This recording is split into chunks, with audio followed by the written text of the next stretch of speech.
बिस्मिल्लाहिर्रहमानिर्रहीम। सदर पाकिस्तान आसिफ अली जरदारी मरतबा फिर सदर मुंतखब हो गए, बासानी मुंतखब हो गए। उन्होंने महमूद अचकजई के मुकाबले में तकरीबन दुगने वोट लिए। महमूद अचकजई साहब ने पार्लियामेंट के बाद मीडिया से गुफ्तगू की। उनका कहना यह था कि मिलजुल कर काम करना है, इम्तिहान अब शुरू हुआ है। क्या वाकई इम्तिहान में अपोजिशन और हुकूमत कामयाब होगी? सवाल पैदा होता है।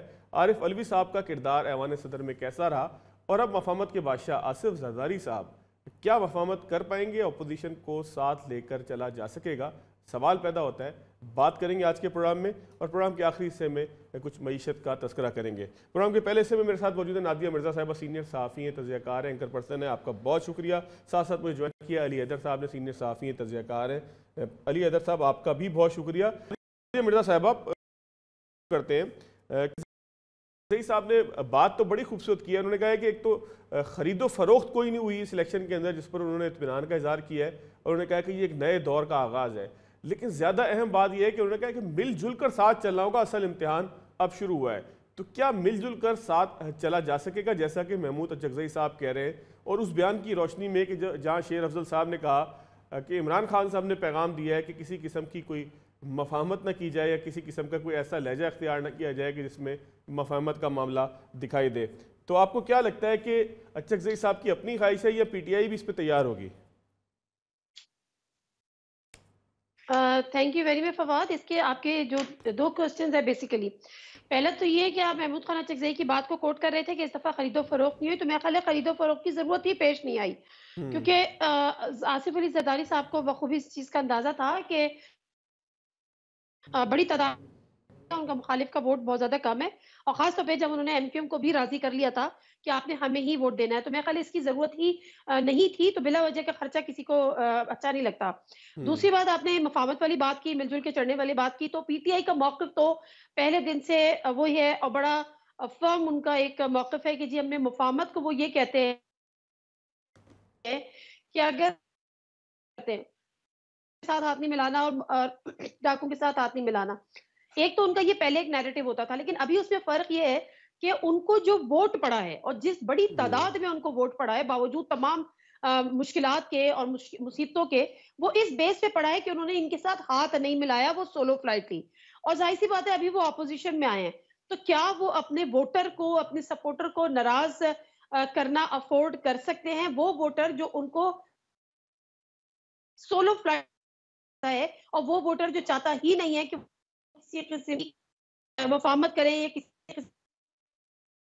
अगर कि वो ये 1% भी उनको ये अंदाजा होता कि उनका वोटर इस चीज को एक्सेप्ट कर लेगा, तो शायद वो बहुत पहले पीपल्स पार्टी के साथ हाथ मिलाकर वो हुकूमत बना लेते, क्योंकि उनके पास अपॉर्चुनिटी थी और पीपल्स पार्टी तैयार बैठी थी। पीपल्स पार्टी के कई लोग ये कहते थे कि इन्होंने हमसे बातचीत नहीं की, अगर इनसे हमने बात की, हमसे बात करते तो शायद हम इनके साथ चल पड़ते। लेकिन लेकिन नादिया बहरहाल मिर्जा इनका साहब, इरादा नहीं सवाल था। सवाल यहाँ पर महमूद यह खान भी पैदा अचकजई की, होता है कि जो कुछ तहरीक इंसाफ माजी में कहती रही, वो करती भी है बाद में आके, जिसको हम यू टर्न के नाम से जानते हैं, कि बहुत सारे ऐसे मामला आते हैं। मौलाना फजल रहमान के नाम को सबसे ज़्यादा बिगाड़ा गया है। इमरान खान साहब खुद स्टेज के ऊपर खड़े होकर बिगाड़ते रहे, लेकिन फिर वो मौलाना फजल रहमान से भी मिले, फिर पार्लियामेंट को कभी मानते नहीं थे वो। मुझे याद है 2013 के बाद 2014 में धरना हुआ, फिर पार्लियामेंट से बाहर आ गए, फिर 2000 जो है वो 21 के अंदर जब अदम एतमाद आई, तो उसके बाद फिर पार्लियामेंट से बाहर आ गए।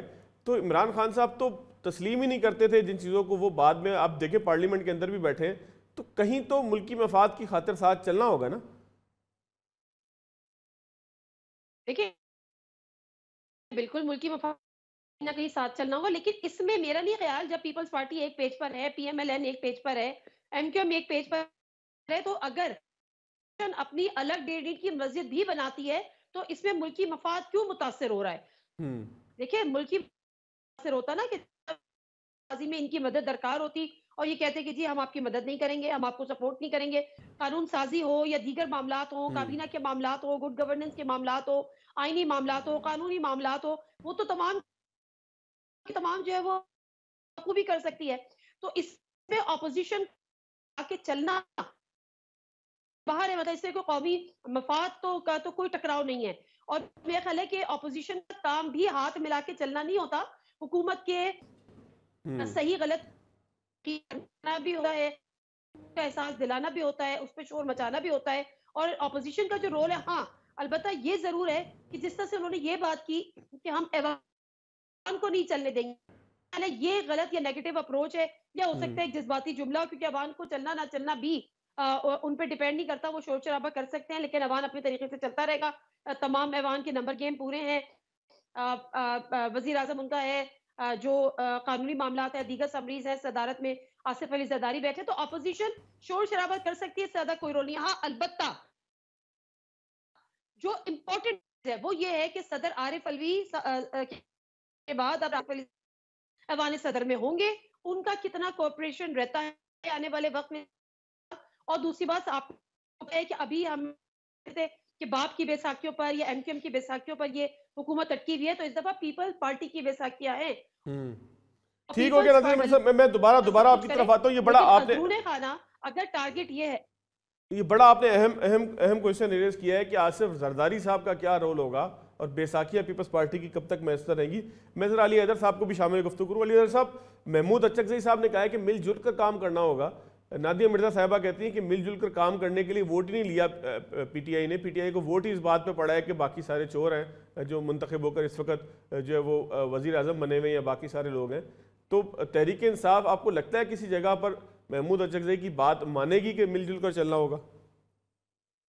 मैं नादिया जी से अग्री करता हूँ काफी हद तक कि ऑपोजिशन का काम ऑपोजिशन करना होता है, लेकिन मेरा ख्याल है कि ये सब कुछ जिसे कहते हैं ना कि जो यू टर्न्स हैं, वैसे होनी तो असूलन इनसे एम्बैरसमेंट चाहिए सियासी जमातों को, लेकिन वो होती नहीं है।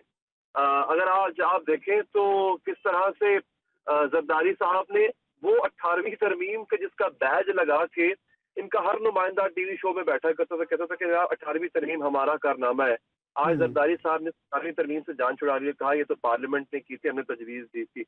यही जरदारी साहब जिनको शहबाज शरीफ साहब वोट डाल रहे थे, आज इन्हीं को उन्होंने लड़काना के सड़कों पे घसीटना था। नवाज शरीफ जो है इनके बारे में जरदारी साहब के क्या ख्याल थे ये भी आपको पता है। और इमरान खान इन्हीं अचकज़ई साहब का मजाक उड़ाया करते थे, उनकी नकलें उतारा करते थे।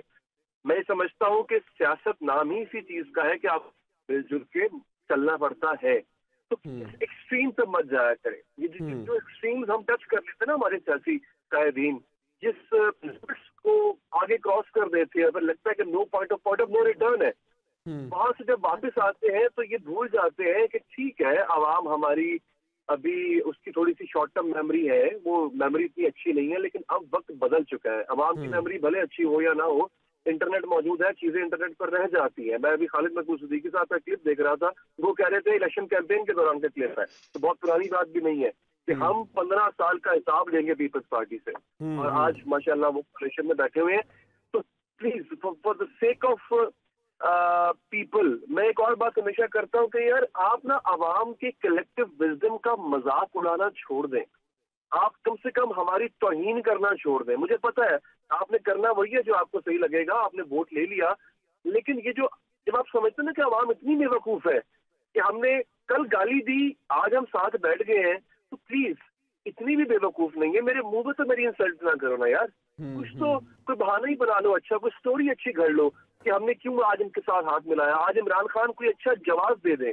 किसी पीटीआई के लीडर ने अभी तक कोई जवाब दिया कि महमूद अचकज़ई के जिसके ऊपर हमने किस किस तरह के इल्जाम नहीं लगाए, हम क्यों उसको सुधार के अपना उम्मीदवार बना रहे हैं, कोई जवाब नहीं है।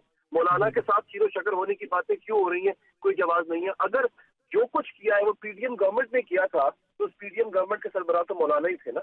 बिल्कुल। आपको क्यों लगता है कि आपने सिलेक्टिव ब्लेम गेम करनी है कि आज जनाब अगर यही पीपल्स पार्टी आपसे कहती है हम आपसे इत्तेहाद करेंगे, या उन्होंने कहा भी कहा आपने मना कर दिया और आप कर लेते, तो फिर आज वो भी उनको भी क्लीन चिट मिल जाती।